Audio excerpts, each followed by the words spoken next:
Uma viagem no tempo. Imagina só viver numa época sem internet, sem supermercado e onde a sua vida inteira já estava praticamente decidida desde o dia em que você nasceu. Parece roteiro de filme, né? Mas foi mais ou menos assim que milhões de pessoas viveram durante a Idade Média na Europa.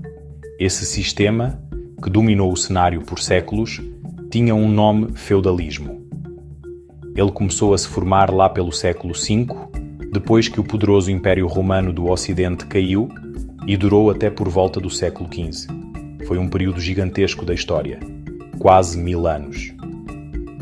O mundo era um lugar bem diferente, cheio de castelos, cavaleiros, reis e principalmente muita, mas muita terra. É um sistema complexo, mas se a gente olhar com calma, dá para entender direitinho como essa engrenagem funcionava. O feudalismo não apareceu do dia para a noite. Foi uma consequência direta do caos que tomou conta da Europa com o fim do Império Romano.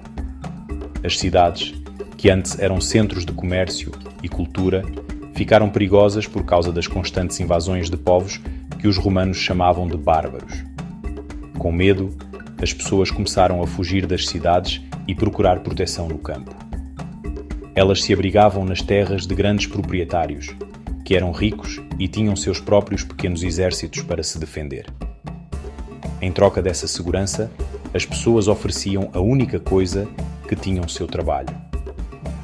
E foi assim, nesse clima de insegurança e troca, que a base para o sistema feudal começou a ser construída, moldando a vida de gerações e gerações. Esse sistema se espalhou por vários lugares, como a França, a Inglaterra, a Alemanha e a Espanha, cada um com suas particularidades. Mas a ideia principal era a mesma em todos eles. A sociedade era super rígida e dividida em grupos bem definidos, quase como se fossem caixinhas onde cada pessoa se encaixava. Você não podia simplesmente decidir mudar de vida, arrumar um emprego diferente e subir na vida. Se você nascesse camponês, era muito, mas muito provável que você morresse camponês. Essa falta de mobilidade social era uma das marcas mais fortes do feudalismo. Era um mundo organizado de uma forma completamente diferente do que a gente conhece hoje, baseado em lealdade, terra e obrigação. Então, para resumir a ópera, o feudalismo foi um sistema político, econômico e social que organizou a Europa durante a maior parte da Idade Média. Ele era baseado na posse de terra e nas relações de dependência entre as pessoas. De um lado, tínhamos os senhores, donos das terras, que ofereciam proteção. Do outro, os servos, que trabalhavam na terra em troca dessa proteção e do direito de viver ali. No meio disso tudo, a Igreja Católica tinha um poder gigantesco, influenciando a cultura, a política e o pensamento de todo o mundo.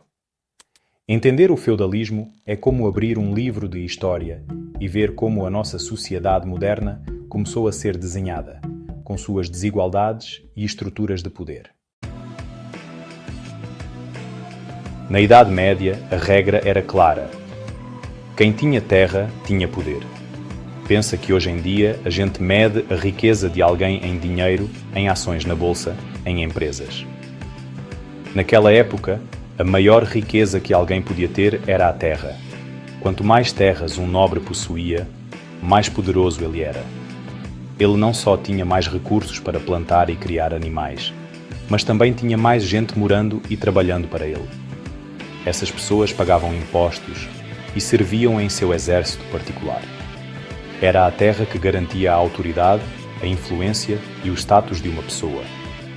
Um rei podia até ter a coroa, mas se ele não tivesse o controle sobre grandes extensões de terra, seu poder era mais simbólico do que real. Essa lógica funcionava como uma pirâmide. No topo de tudo, em teoria, estava o rei. Ele era o dono de todas as terras do reino. Mas como era impossível para ele administrar e defender tudo sozinho, principalmente num tempo sem comunicação rápida, ele fazia acordos.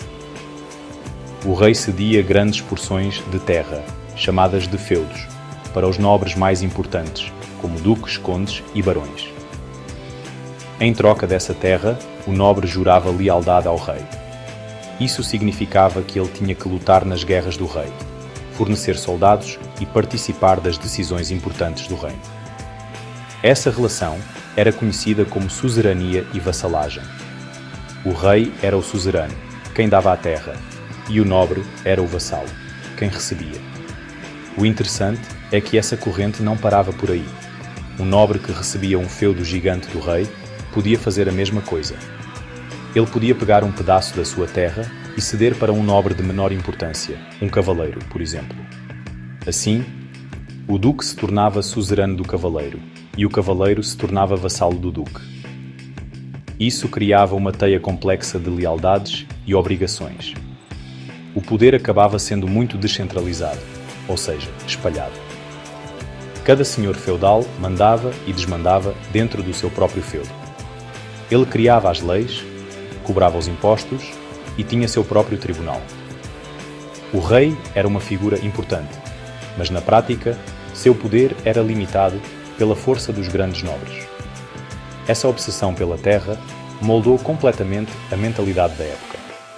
As guerras não aconteciam apenas entre reinos diferentes, mas também entre senhores feudais que queriam expandir seus domínios e conquistar mais terras. Casamentos eram arranjados não por amor, mas para unir famílias e juntar feudos, aumentando o poder e a influência dos envolvidos. A terra era a herança mais valiosa que um pai podia deixar para o filho. Perder a terra significava perder tudo: poder, status e a própria sobrevivência. Por isso, a posse da terra era defendida com unhas e dentes, e foi o motor por trás de grande parte dos conflitos e alianças da Idade Média. A sociedade feudal funcionava com base em um acordo que envolvia todo mundo, desde o rei até o camponês mais simples. Vamos entender como essa engrenagem girava. O rei, como já vimos, era o dono de tudo no papel. Para garantir a defesa do reino e a sua própria autoridade, ele precisava de guerreiros leais. Aí que entravam os nobres. O rei chamava um nobre de confiança e, numa cerimônia cheia de pompa chamada de homenagem, entregava a ele o controle sobre um feudo. O nobre se ajoelhava, colocava suas mãos entre as do rei e jurava ser seu vassalo fiel, prometendo conselho e, o mais importante, auxílio militar sempre que o rei precisasse convocar seu exército. Uma vez que o nobre recebia o feudo, ele se tornava o senhor daquele lugar. O castelo era sua casa e a fortaleza que protegia todo mundo. As florestas, os rios e, claro, os campos cultiváveis eram todos dele. Mas quem ia fazer o trabalho pesado? Quem ia arar a terra, plantar, colher, cuidar dos animais e construir tudo o que era necessário? Aí entravam os servos, que formavam a esmagadora maioria da população. Os servos não eram escravos, porque não podiam ser vendidos como uma propriedade. Mas eles também não eram livres. Eles estavam presos à terra. Eles não podiam abandonar o feudo sem a permissão do senhor. A vida de um servo era extremamente dura e cheia de obrigações. Em troca de um pequeno pedaço de terra para construir sua cabana e plantar para sua própria família, o manso servil, e em troca da proteção oferecida pelo senhor feudal contra invasores e bandidos, o servo tinha que pagar um preço alto. Ele era obrigado a trabalhar de graça nas terras exclusivas do senhor, o manso senhorial, por vários dias da semana. Isso era a corveia. Além disso, ele tinha que entregar uma parte de tudo o que produzia em sua própria terra para o senhor, o que era chamado de talha. E não parava por aí. Havia também as banalidades, que eram taxas pagas para usar as ferramentas do senhor, como o moinho, o forno ou a prensa. Essa relação era totalmente desigual. O senhor feudal tinha todos os direitos e os servos tinham todos os deveres. A justiça dentro do feudo era a justiça do senhor. Se um servo cometesse um crime ou desobedecesse uma ordem, ele seria julgado pelo próprio senhor ou por seus representantes. A chance de um servo mudar de vida era praticamente zero. A sociedade era estamental, o que significa que a posição de cada um era determinada pelo nascimento. Filho de nobre seria nobre. Filho de servo seria servo. Era um ciclo de trabalho e dependência que se repetia por séculos, garantindo que a estrutura de poder, com os nobres no topo e os servos na base, se mantivesse firme e forte. A sociedade feudal era vista pelas pessoas da época como algo organizado por Deus. Eles acreditavam que Deus tinha dividido a humanidade em 3 grandes grupos, ou ordens, e que cada uma delas tinha uma função específica e fundamental para que o mundo funcionasse em harmonia. Era como um corpo, onde cada órgão tem seu papel e um não vive sem o outro. Essa ideia era muito forte e ajudava a justificar a enorme desigualdade que existia. Ninguém questionava essa divisão, pois seria como questionar a vontade divina. As 3 ordens eram o clero, a nobreza e os servos. A primeira ordem era a daqueles que rezam, a segunda era a daqueles que lutam e a terceira a daqueles que trabalham. O clero, formado pelos membros da Igreja Católica, era considerado a primeira e mais importante ordem. Sua função era cuidar da salvação espiritual de todos. Eram os padres, bispos, monges e o Papa. Eles rezavam pela sociedade, realizavam as cerimônias religiosas como batismos, casamentos e funerais e eram os guardiões do conhecimento. Em uma época em que pouquíssimas pessoas sabiam ler e escrever, os membros da Igreja eram os intelectuais. Eles copiavam os livros à mão nos mosteiros e administravam as únicas escolas e universidades que existiam. O clero também tinha muito poder político e econômico. A Igreja era dona de uma quantidade imensa de terras, talvez até 1/3 de toda a Europa, e não pagava impostos. A segunda ordem era a da nobreza. Eram os senhores feudais, os cavaleiros, os duques, os condes. A função deles era proteger a sociedade. Eles eram os guerreiros, responsáveis pela defesa militar contra inimigos externos e pela manutenção da ordem interna. A vida de um nobre era dedicada à arte da guerra. Desde criança, eles aprendiam a cavalgar, a usar a espada e a lança, e participavam de torneios para treinar suas habilidades. Em troca de seu serviço militar, eles recebiam terras e o direito de governar sobre as pessoas que viviam nelas. Eles viviam em castelos fortificados, desfrutavam de uma vida de luxo, caçadas e banquetes, tudo sustentado pelo trabalho da terceira ordem. Por fim, vinha a terceira ordem, que sustentava tudo e todos os trabalhadores. Esse grupo era gigantesco e incluía principalmente os camponeses, que podiam ser servos ou pequenos proprietários livres, embora fossem minoria. A função deles era simples e brutal: trabalhar para alimentar a si mesmos, o clero e a nobreza. Eles passavam a vida inteira curvados sobre a terra, plantando e colhendo, criando animais, construindo e consertando tudo o que era necessário. Sua vida era marcada pela pobreza, pela fome e pelas doenças. Eles não tinham nenhum poder, nenhum privilégio e nenhuma voz. Era essa estrutura rígida, com funções bem definidas e quase nenhuma chance de subir na vida, que caracterizava a sociedade estamental do feudalismo. Durante a Idade Média, a Igreja Católica não era apenas uma instituição religiosa.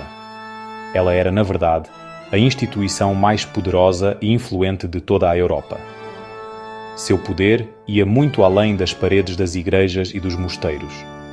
Ele se infiltrava em cada aspecto da vida das pessoas, desde a política e a economia até a cultura e a ciência. A Igreja era a grande unificadora de um continente que estava politicamente fragmentado em centenas de feudos.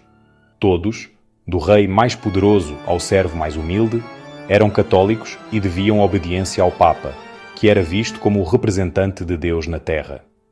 Essa autoridade espiritual dava à Igreja um poder de influência que nenhum rei ou nobre conseguia igualar. O controle da Igreja sobre a cultura e o conhecimento era quase absoluto. Como a maioria da população era analfabeta, Era a Igreja que dizia às pessoas o que era certo e o que era errado, o que elas deveriam pensar e como deveriam viver. As pinturas nas igrejas, os sermões dos padres e as peças de teatro religiosas eram as principais formas de ensinar a Bíblia e os valores cristãos para as massas. A visão do mundo era totalmente teocêntrica, ou seja, Deus estava no centro de tudo. Todos os fenômenos naturais, como uma tempestade, uma colheita ruim ou uma doença, eram explicados como vontade de Deus ou castigo divino pelos pecados. Não havia muito espaço para a investigação científica como a conhecemos hoje. Esse poder imenso também era usado para manter a ordem e, muitas vezes, para perseguir quem pensava diferente. Qualquer um que ousasse questionar os dogmas da Igreja ou interpretar a Bíblia de uma maneira diferente da oficial era considerado um herege, e a heresia era vista como o pior dos crimes. Para combater essas ameaças, a Igreja criou, no século XIII, a Inquisição, um tribunal eclesiástico com a missão de investigar, julgar e punir os hereges. As punições podiam variar desde a perda de bens até tortura e morte na fogueira. O medo da Inquisição e da condenação eterna ao inferno era uma ferramenta poderosíssima para manter as pessoas na linha e garantir que ninguém desafiasse a autoridade da Igreja. Além do poder espiritual e cultural, a Igreja também era uma potência económica. Através de doações de fiéis que buscavam a salvação da alma, da cobrança do dízimo, um imposto que correspondia a 10% da produção de cada um, e da administração de suas vastas propriedades de terra, a Igreja acumulou uma riqueza monumental. Muitos bispos e abades, chefes de mosteiros, viviam como grandes senhores feudais, com luxo e poder. Essa mistura de poder espiritual, controle cultural, repressão e riqueza fez da Igreja Católica a força dominante da Idade Média, moldando a mente e a vida de milhões de pessoas por mais de 1000 anos e deixando marcas profundas na história do Ocidente. Vivendo no limite. A economia de sobrevivência do feudo era, em sua essência, uma economia de subsistência. O que isso significa? Basicamente, que as pessoas produziam quase tudo o que precisavam para sobreviver ali mesmo dentro dos limites do feudo. O comércio com outras regiões era muito pequeno e, sinceramente, bastante arriscado. As estradas eram ruins e perigosas, cheias de ladrões, e não havia uma moeda única que facilitasse as trocas. Portanto, o objetivo principal da produção não era vender e lucrar, mas sim garantir que houvesse comida suficiente para alimentar o senhor, sua família, seus soldados, o clero local e, por último, os próprios camponeses que faziam todo o trabalho. Era uma economia fechada e autossuficiente. A agricultura era, sem dúvida, a base de tudo. A vida no feudo girava em torno do calendário agrícola, a época de arar a terra, de semear, de colher. As técnicas agrícolas eram bastante primitivas. Usavam-se ferramentas simples como arados de madeira e enxadas e a força dos animais e dos próprios camponeses para fazer o trabalho. Para não esgotar o solo, eles usavam um sistema chamado de rotação de culturas. Geralmente, dividiam a terra em 3 partes. Em uma plantavam um tipo de cereal na primavera, em outra plantavam um cereal diferente no outono, e a terceira parte ficava descansando para recuperar seus nutrientes. Isso era melhor que nada, mas a produtividade ainda era muito baixa. Por causa dessa baixa produtividade, a fome era uma ameaça constante. Bastava um período de muita chuva, uma seca prolongada ou uma praga de insetos para que a colheita fosse perdida. Quando isso acontecia, o resultado era desastroso. Sem estoques de comida, as pessoas passavam fome, ficavam mais fracas e vulneráveis a doenças. A vida era uma luta diária pela sobrevivência. Além da agricultura, os feudos também tinham pequenas atividades de artesanato. Havia ferreiros que faziam ferramentas e armas, carpinteiros que construíam casas e móveis, e mulheres que fiavam a lã e teciam as roupas para a comunidade. Tudo era feito de forma manual e para consumo local. Essa economia agrária e de subsistência reforçava todas as outras características do feudalismo.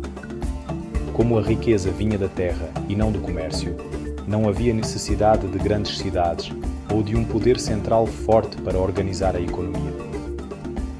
Cada feudo se virava por conta própria. Isso também contribuía para a falta de mobilidade social. Sem comércio e sem dinheiro circulando em grande quantidade, não havia muitas oportunidades para alguém enriquecer ou mudar de profissão. A vida era previsível e imutável, ditada pelo ritmo da natureza e pelas obrigações para com o senhor feudal. Era um sistema que garantia a sobrevivência, mas a um custo muito alto de liberdade e progresso. Feudalismo do outro lado do oceano. Quando a gente pensa em feudalismo, a imagem que vem à cabeça é a da Europa medieval, com seus castelos e cavaleiros. Mas é muito interessante notar que sistemas com características bem parecidas surgiram em outros lugares e em outras épocas. Um dos exemplos mais claros aconteceu a milhares de quilómetros de distância, nas Américas, depois da chegada dos espanhóis no final do século XV. Ao conquistarem vastos territórios que pertenciam a impérios como o Azteca e o Inca, os espanhóis se depararam com um problema: como controlar toda essa terra e, principalmente, como explorar a mão de obra dos povos nativos para extrair as riquezas, como ouro e prata. A solução que eles encontraram lembra muito o sistema feudal.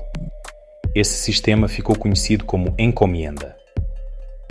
Funcionava assim: a coroa espanhola, que era a dona de todas as terras conquistadas, concedia a um colonizador espanhol, chamado de encomendero, o direito de receber tributos e trabalho forçado de uma determinada comunidade indígena. Em troca, o encomendeiro tinha algumas obrigações. Ele deveria garantir a segurança dos indígenas contra ataques de outros grupos e, o mais importante, deveria ser responsável por sua catequização, ou seja, por convertê-los ao cristianismo. Percebe a semelhança? Um poder central, a coroa, cede um benefício, o trabalho dos indígenas, a um intermediário, o encomendeiro, em troca de um serviço, a proteção e a catequização. Assim como no feudalismo europeu, a relação era extremamente desigual e baseada na exploração. Os indígenas eram forçados a trabalhar por longas horas em condições terríveis, seja na agricultura, para produzir alimentos para os colonos, seja, principalmente, nas minas de prata e ouro, que eram a grande obsessão dos espanhóis. A obrigação de pagar tributos, seja em produtos ou em trabalho, lembra muito a talha e a corveia que os servos europeus deviam aos seus senhores. Embora a justificativa oficial fosse a de proteger e civilizar os nativos, na prática, a encomienda foi um sistema brutal de exploração que levou à morte de milhões de indígenas, seja pelo excesso de trabalho, pelas doenças trazidas pelos europeus ou pela violência direta. Claro que existem diferenças importantes. No feudalismo, o servo estava ligado à terra, enquanto, na encomienda, o encomendero recebia o direito sobre o trabalho das pessoas de uma comunidade, não sobre a terra em si. Além disso, o objetivo principal da encomienda era a extração de riquezas para enviar à Europa, algo que não era central na economia de subsistência do feudo. Mesmo assim, a comparação é muito válida.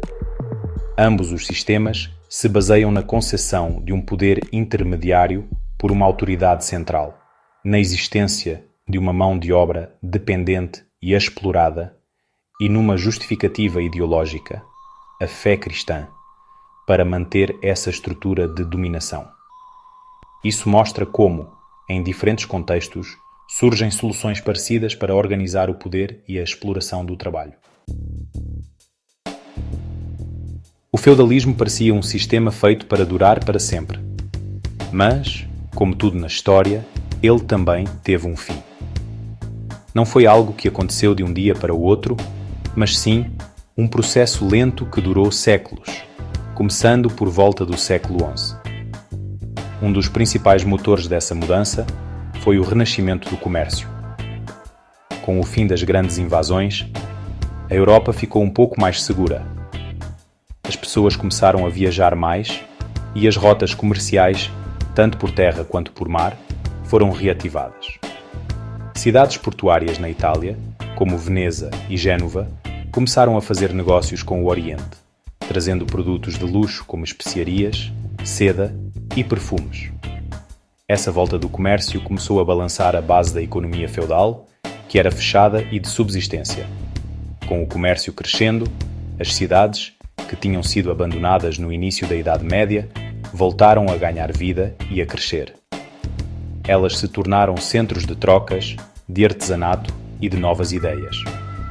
Nesses centros urbanos, que eram chamados de burgos, surgiu uma nova classe social que não se encaixava no esquema das três ordens, a burguesia. Eram os comerciantes, os banqueiros, os artesãos. A riqueza dessa galera não vinha da terra, mas sim do dinheiro, do comércio e da produção de mercadorias. A burguesia queria liberdade para fazer seus negócios, sem as amarras e os impostos dos senhores feudais. Eles começaram a se aliar aos reis, oferecendo dinheiro em troca de proteção e de leis que favorecessem o comércio.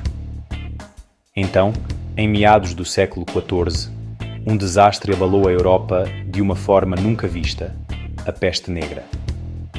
Uma doença terrível, transmitida por pulgas de ratos que vieram nos navios comerciantes do Oriente, se espalhou rapidamente e matou cerca de 1/3 da população europeia. Foi uma catástrofe demográfica. Com tanta gente morrendo, a mão de obra nos campos se tornou escassa.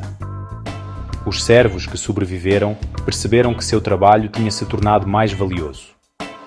Eles começaram a exigir melhores condições, salários ou até mesmo a liberdade. Muitas revoltas camponesas explodiram por toda a Europa, abalando seriamente a estrutura de poder dos senhores feudais, que já não conseguiam mais controlar seus servos como antes. Todo esse cenário, o crescimento do comércio e das cidades, a ascensão da burguesia e o impacto da peste negra, contribuiu para o golpe final no feudalismo, a centralização do poder nas mãos dos reis. Com o apoio financeiro da burguesia, os reis conseguiram montar exércitos profissionais permanentes, que não dependiam mais da lealdade dos nobres. Com exércitos fortes, eles foram capazes de impor sua autoridade sobre os senhores feudais, unificar as leis, criar uma moeda única e centralizar o poder. Aos poucos, os feudos fragmentados deram lugar aos Estados nacionais modernos, com reis absolutistas no comando. A nobreza não desapareceu, mas perdeu seu poder militar e político, tornando-se uma elite cortesã que dependia dos favores do rei. O feudalismo, como sistema dominante, tinha chegado ao fim. Pode parecer que o feudalismo é uma coisa muito distante, presa nos livros de história, com seus castelos e cavaleiros. Mas se a gente parar para pensar, será que algumas daquelas estruturas e desigualdades não deixaram ecos que a gente consegue ouvir até hoje, em pleno 2025? A primeira grande questão do feudalismo era a terra. Quem tinha terra tinha poder. Será que isso mudou completamente? Pense nos grandes latifundiários, em empresas gigantes que são donas de enormes extensões de terra para o agronegócio. O controle da terra, ainda hoje, não significa um poder econômico e político imenso, capaz de influenciar leis e governos? A luta por reforma agrária, em muitos países, incluindo o Brasil, mostra que a questão da posse da terra ainda é um assunto muito quente e que gera muita desigualdade. A sociedade feudal era estamental, ou seja, a chance de uma pessoa nascer pobre e morrer rica era quase nula. Hoje, em teoria, vivemos em uma sociedade de classes onde a mobilidade social é possível.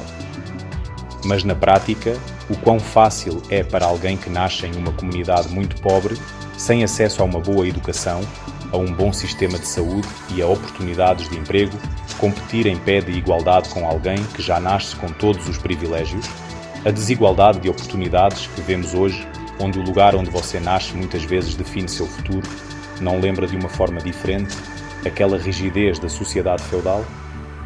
A meritocracia, a ideia de que basta se esforçar para vencer, funciona mesmo para todo mundo? Outro ponto para refletir é o poder da Igreja na Idade Média. Ela controlava o conhecimento, ditava a moral, influenciava a política e perseguia quem discordava.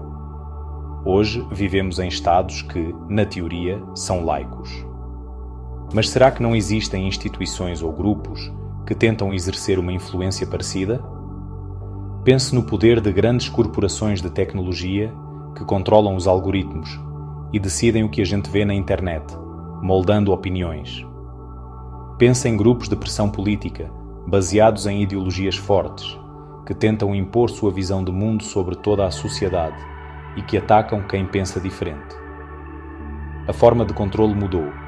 Não é mais pela fogueira da Inquisição, mas a tentativa de dominar o pensamento e a verdade continua existindo.